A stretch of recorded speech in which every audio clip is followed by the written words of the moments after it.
Good morning विद्यार्थी मित्रों. Depreciation for accounting depreciation मधला चॅप्टर जो आपला चालू आहे त्याच्यातला प्रॅक्टिकल क्रमांक 5 straight line method original cost method मधला प्रॉब्लेम नंबर 5 आपण आज पाहणार आहोत.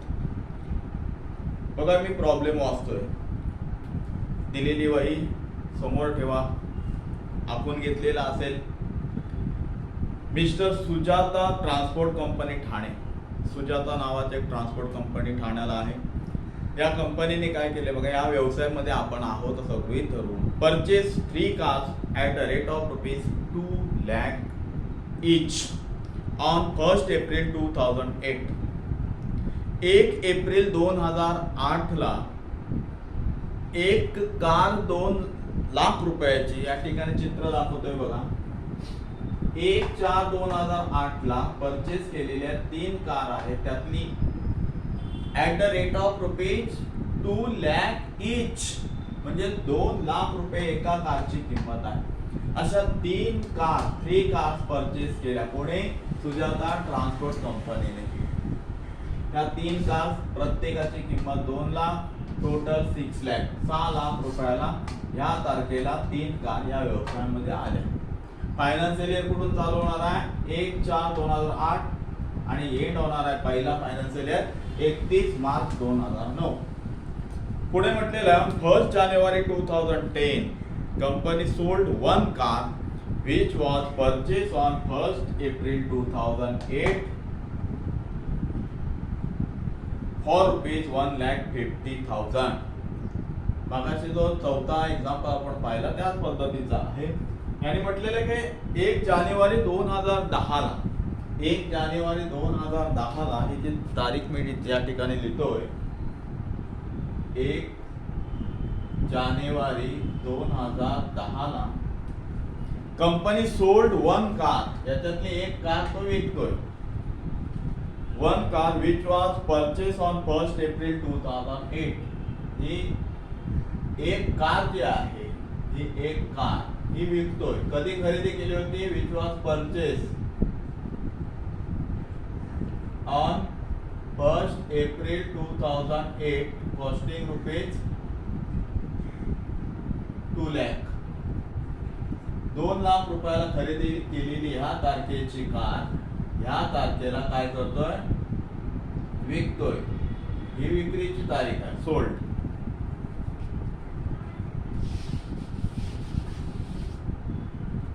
एक जानेवारी 2010 ला यातली एक कार कंपनीने विकली. किती रुपयाला विकली? 1,50,000. घेतली किती रुपयाला होती? 2 लाख रुपयाला घेतली होती. 2/4/2008 ला आणि या तारखेला विकले. पुढे म्हटलंय on the same date company purchase new car for ₹2,50,000. Same date म्हणजे या तारखेला एक कार यातली विकली आणि नवीन कार 1,50,000 ₹2,50,000 रुपयाला विकत. Company depreciate 8 car at 10% on straight line method, assuming that financial year ends on 31st March every year. 31 मार्चला प्रत्येक वर्ष एंड होईल, संपेल, क्लोज होईल. म्हणजे चालू कधी होईल? 1/4. आपल्याला या ठिकाणी बऱ्याच वेळा सांगितलेलं आहे फायचा पहिला financial year start and end.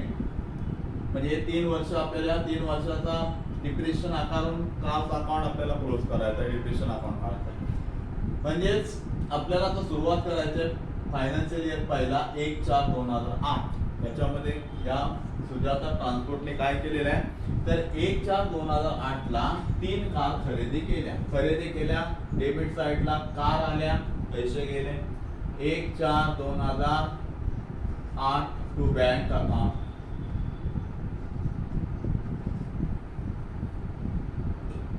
किती लाख रुपयाची कार खरेदी केली? 6 लाख रुपयाच्या कार, 6 लाख. इथे car number 1 2 lakh, car number 2 2 lakh and car number 3 2 lakh. Total 6 lakh रुपयाच्या कार खरेदी केल्या 1/4/2008 ला. आणि त्याच्यानंतर डायरेक्ट जी तारीख आलेली आहे 1 जानेवारी 2010, म्हणजे ही तारीख या फायनान्शियल इयर मध्ये येते का? बघा 1/10/2010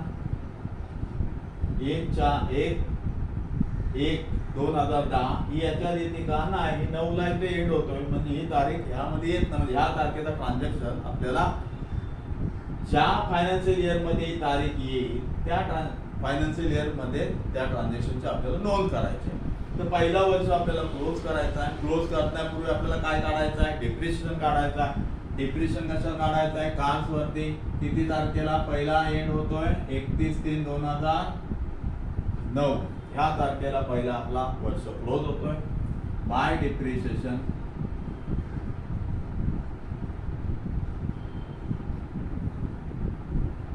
6,000 वरती 10%. आता इथून या तारखेपासून या तारखेपर्यंत 12 महिने होतात. 12 महिने ह्या तिन्ही कार आपल्या व्यवसायामध्ये आहे आणि त्या 12 महिन्याचा डिप्रिशिएशन म्हणजे 10% आणि बरोबर 10% म्हणजे 60,000 रुपये. 60,000 रुपये आपल्याला या ठिकाणी डिप्रिशिएशन आकारायचं आहे. आणि हा अकाउंट आपल्याला क्लोज. आता 60,000 कसे आले? तर प्रत्येक कार वरती 20,000. बघा, कार नंबर 1 20,000 म्हणजे 2 लाखाची कार, याच्यावरती 20,000. कार नंबर 2 20,000 आणि कार नंबर 3 20,000. Total 60,000 depreciation. हा अकाउंट आपल्याला पहिल्या वर्ष क्लोज करतोय 31/3/2009 ला बाय बॅलन्स कॅरीड आउट.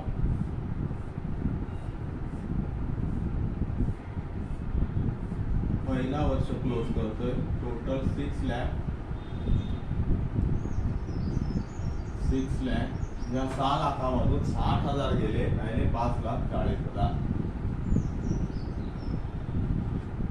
5,40,000. दुसरा वर्ष आपल्याला चालू करायचा आहे. हा पहिला वर्ष क्लोज केला. 6 कार 1 तारखेला घेतल्या आणि 31 तारखेला त्याची किंमत झाली 5,40,000. म्हणजे एका कारची किंमत 20,000 रुपयांनी कमी आली. त्याचा घसारा आकारला आपण. पुढे नवीन वर्ष चालू जातोय 1/4/2009 टू बॅलन्स ब्रॉट डाउन 5,40,000. इथून नवीन वर्ष चालू होतोय. आता नवीन वर्षामध्ये म्हणजे हा नवीन वर्ष हा क्लोज केला आपण. आता नवीन वर्ष म्हणजे दुसरा फायनान्शियल इयर तो चालू होतो 1 एप्रिल 2009. 1/4 म्हणजे 1 एप्रिल 2009 आणि एंड होणार आहे 31 मार्च 2010. आता याच्यापुढे मी ट्रान्झॅक्शन वाचला की ऑन 1 जानेवारी 2010. आता हा ट्रान्झॅक्शन या तारखेचा आहे. मग ही तारीख याच्यामध्ये येते का? बघा 1/1/2010. इथून बघा 1/4/2009 पासून 31/3 आहे, म्हणजे 3च्या आधी 1 आहे. 1 2 नंतर 3 म्हणजे ही तारीख ह्या फायनान्शियल इयर मध्ये येते सेकंड इयर मध्ये. म्हणजे आता सेकंड इयर मध्ये आपल्याला काय करायचं आहे? ह्या ट्रान्झॅक्शनची एंट्री करायची आहे, जेवढ्या काय घडामोडी झालेल्या असतील तर. आता इथे म्हटलेलं 1 जानेवारी 2010 company sold 1 car which was purchase. या तारखेला कंपनीने 1 कार यातली विकली. आता कुठली विकली? बघा, ही कार विकली. कधी घेतली होती? 1 एप्रिल 2008 ला. किती रुपयाला घेतली होती? 2 लाख रुपयाला. म्हणजे 2 लाख रुपयाला घेतलेली 1/4/2008 ची कार कंपनीने 1/1/2010 ला किती रुपयाला विकली? 1,50,000 रुपयाला विकली. मग आपल्याला काय करावं लागेल? वर्किंग नोट करावी लागेल आणि ते वर्किंग नोट मध्ये आपल्याला व्हॅल्युएशन काढावे लागेल ह्या तारखेपर्यंत. आणि व्हॅल्युएशन नंतर ती विकताना आपल्याला प्रॉफिट होते का लॉस होते हे पाहायचं. आता बघूया वर्किंग नोट.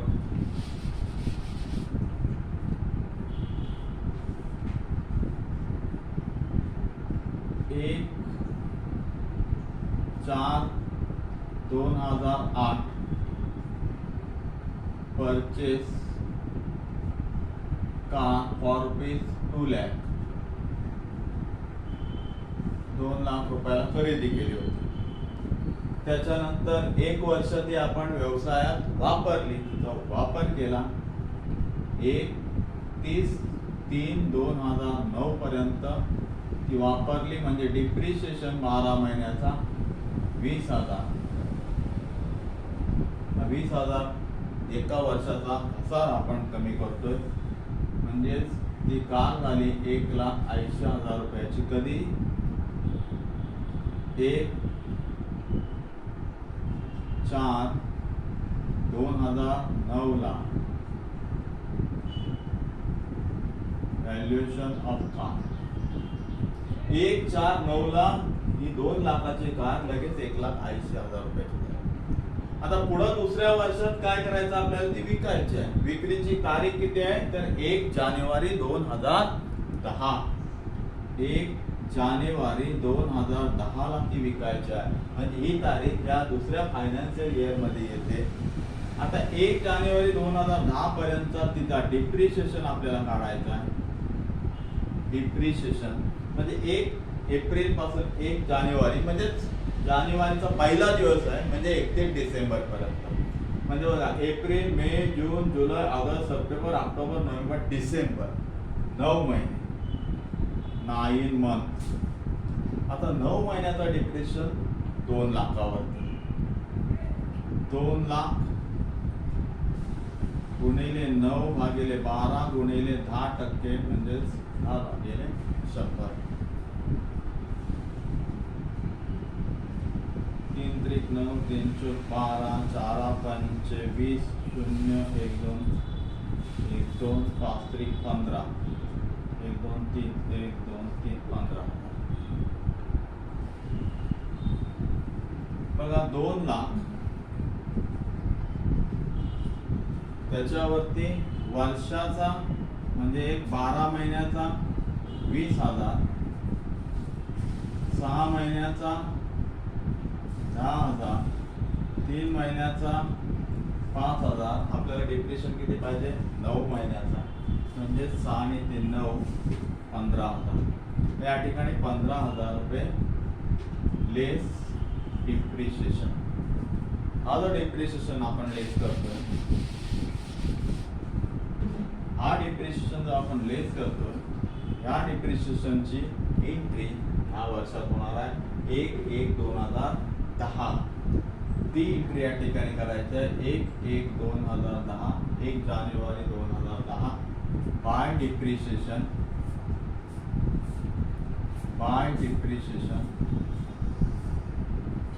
15,000, 15,000 झालं.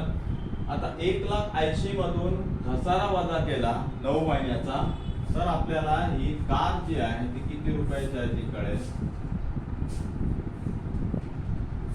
1,65,000 रुपये. किती तारखेला? ज्या दिवशी ती विकले त्या दिवशीला ही व्हॅल्युएशन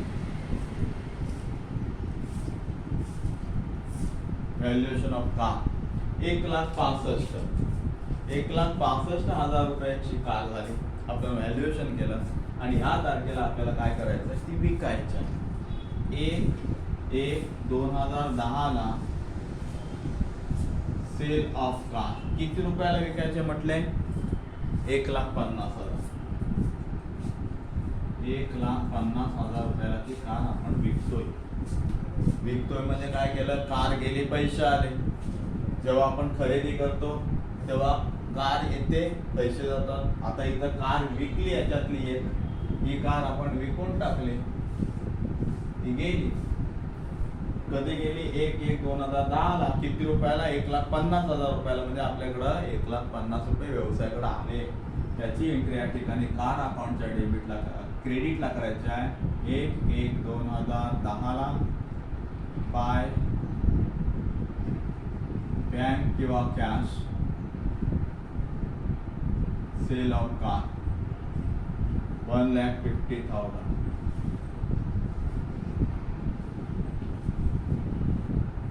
आता ही कार या ठिकाणी विकायची, याची एंट्री आपण केली. आता ही कार आपल्याला विकायची आहे 1,50,000 रुपयाला. म्हणजेच विकल्यानंतर त्या कारवरती या व्यवसायाला प्रॉफिट होते की लॉस होते? 1,65,000 रुपयाची कार 1,50,000 रुपयाला विकली, म्हणजे 15,000 रुपये काय झालं, लॉस ऑन सेल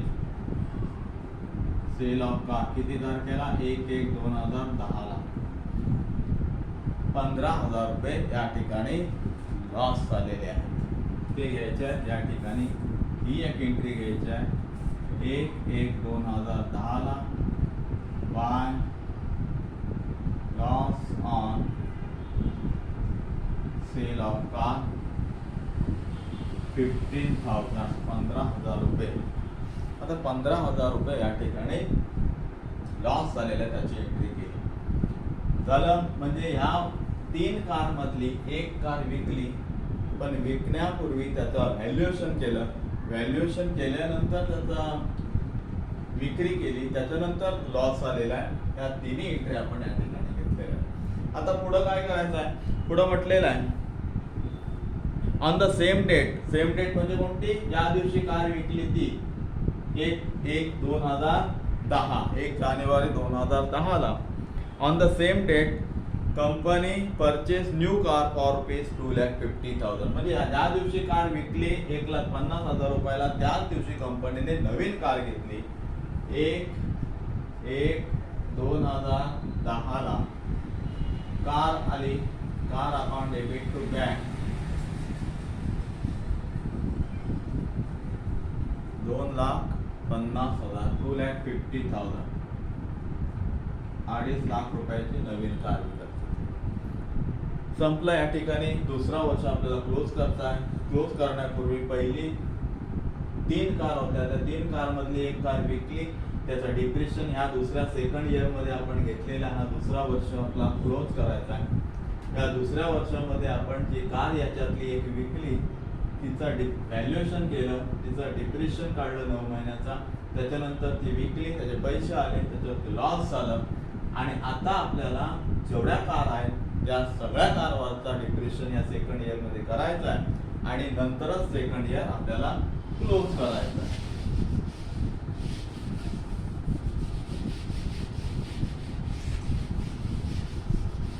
तर बघूया दुसरा वर्ष आपल्याला क्लोज करायचा आहे.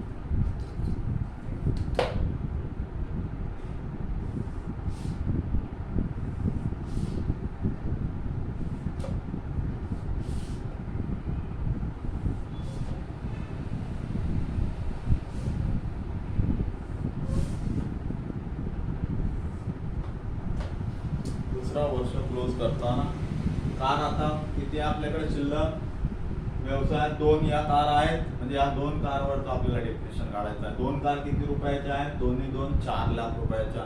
4 लाख रुपयावरती डिप्रेशन 10% म्हणजे 40,000 रुपये. मूळ किमतीवर स्टेट लाईन मेथड आहे आणि एंडिंगला करायचं आहे. वर्षाचा वर्ष क्लोज करतोय 31/3/2010, 31/3/2010 बाय डिप्रिसिएशन 4 लाखावरती 10% 40,000.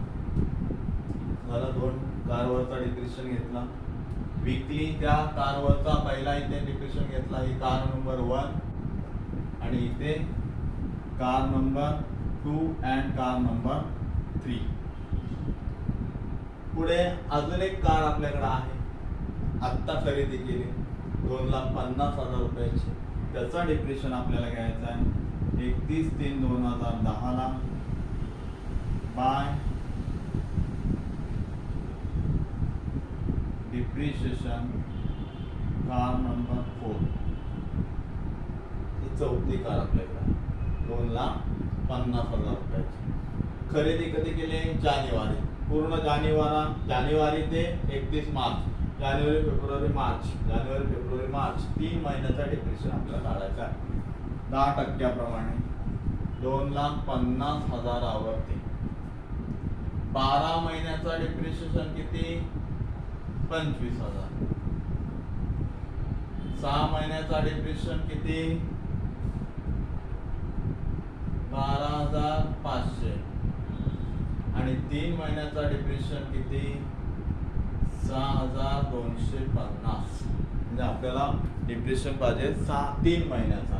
मग हा 3 महिन्याचा डिप्रिशिएशन जो आहे 3 मंथ 6,250 झालं. सगळ्या कार्सवरचा डिप्रेशन आपण या ठिकाणी घेतलं. आता आपल्याला दुसरा वर्ष हा क्लोज करायचा आहे. क्लोज करताना 31/3/2010 बाय बॅलन्स कॅरी डाऊन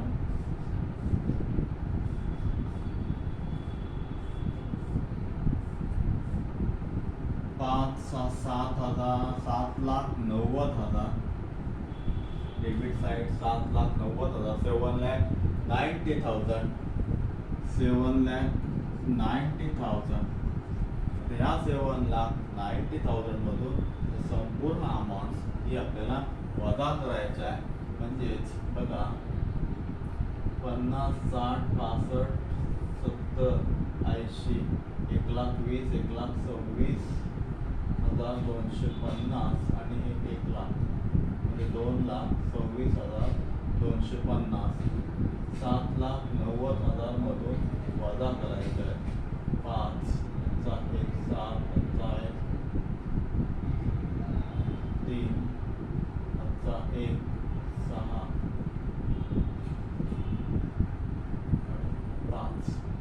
5,63,750 5,63,750. नवीन वर्ष तिसरा वर्ष आपण चालू करतोय 31 नंतर 1/4/2010 टू बॅलन्स ब्रॉट डाऊन 5,63,750 5,63,750. आता तिसरा वर्ष चालू होतोय 1/4/2004 1/4/2004 ते 31/3/2011.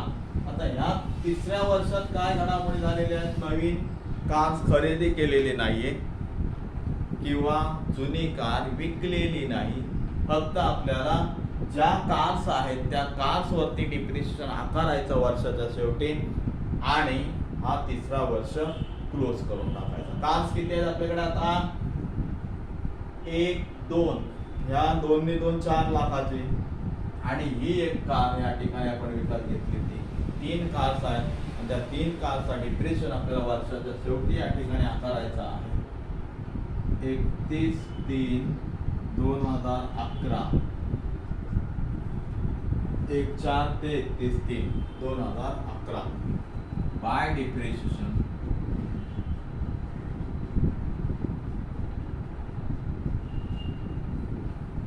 पहिल्या 2 कार आहेत. या 2 कारवरचा 40 लाख रुपयाच्या आहेत म्हणजेच 4 लाख रुपयाच्या आहेत म्हणजे 4,000 रुपये 40,000 रुपये वर्षाचा डिप्रिशिएशन. ही झाली कार नंबर सेकंड अँड आता ही कार नंबर झाली फर्स्ट अँड सेकंड. त्या 2 कार. त्याच्यानंतर 31/3/2011 ला ही जी कार आहे 2,50,000 रुपयाची त्याच्यावरचा depreciation by depreciation account car number ही तिसरी आता म्हणजे 3 कार आहे आणि याच्यावरती 12 महिन्याचा डिप्रिशिएशन. कारण ह्या वर्षात ती 3 महिने होती आणि ह्या वर्षात आता ती सुरुवातीपासून आहे या तारखेपर्यंत म्हणजे 12 महिन्याचा 25,000 रुपये डिप्रिशिएशन. झालं. आता क्लोज करायचं आपल्याला तिसरा वर्ष 31/3/2011 ला बाय बॅलन्स कॅरी डाऊन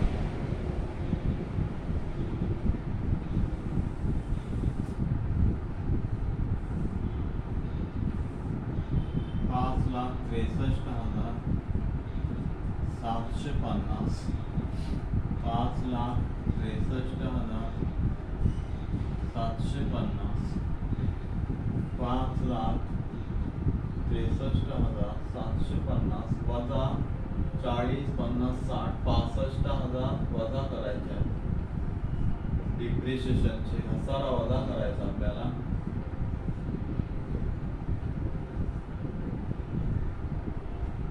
एकूण 4,98,750 किती आले? 4,98,750.